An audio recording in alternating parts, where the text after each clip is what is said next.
का हो? सुनत हुआ? हाँ सुनत तानी। का कहा तानू बोला? अरे मेकअप का सामान चाहत रहा, खत्म हो गई। मेकअप का सामान चाहत रहा? हाँ तो का करी? सुना सुनावा। कही एक बात रह जले तो तू मान ले हले होले हले सैया मेकअप के सामान।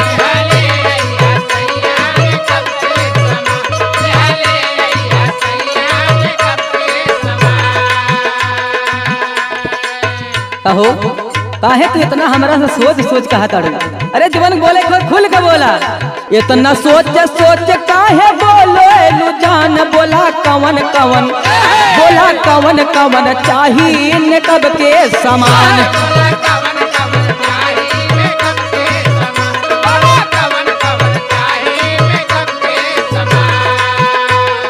ले लिहा क्रीम पाउडर उठवा के लाली। बस इतना? अब भैया गवा सुना पहले।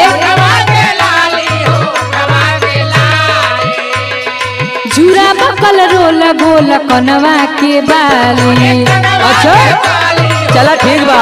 हाँ काहे ला लिया है?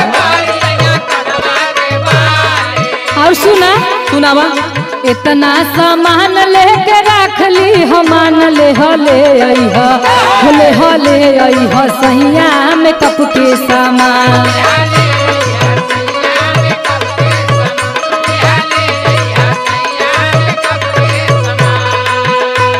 इतना सामान बता देले हो तो हमार दिमाग डिस्टर्ब हो गए। अच्छा पहले तो हर सामान सुन के तो लेके चल बई लखुआ बाजारे।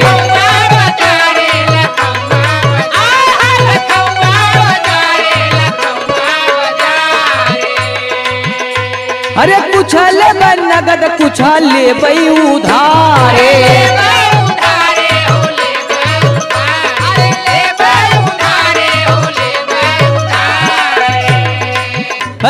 तो लेके चल बई लखुआ बाजारे।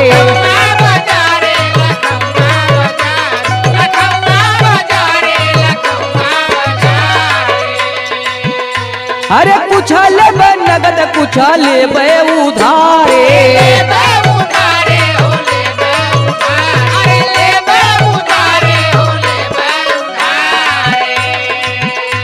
वो सही कहत बानी तू ले तू ईमान। बोला कवन कवन, ये बोला कवन कवन चाहिए मेकअप के सामान।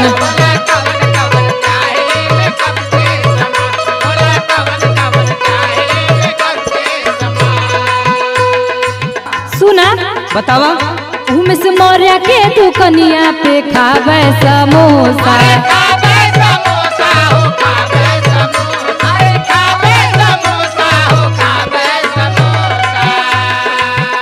बड़ा बढ़िया समोसा बनवत है। यही से तो कहत है ना। और लवंग लतावा बड़ा ठीक ही बनवत है। अच्छा अच्छा ऐसे बढ़िया हमरा के मिली नहीं मौका।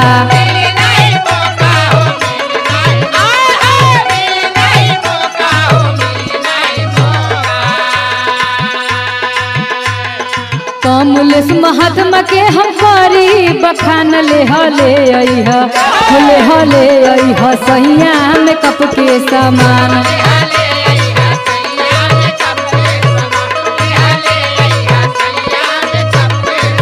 ये बोला कवन कवन चाहिए मेकअप के सामान। ले हले सैया मेकअप के सामान। ये बोला कवन कवन चाहिए मेकअप के सामान। ले हले सैया मेकअप के सामान। ये बोला कवन कवन चाहिए मेकअप के सामान। ले हले सैया मेकअप के सामान। चला ले लिया हो, ले लिया जीवन ले को हो तुमका। चला ठीक है।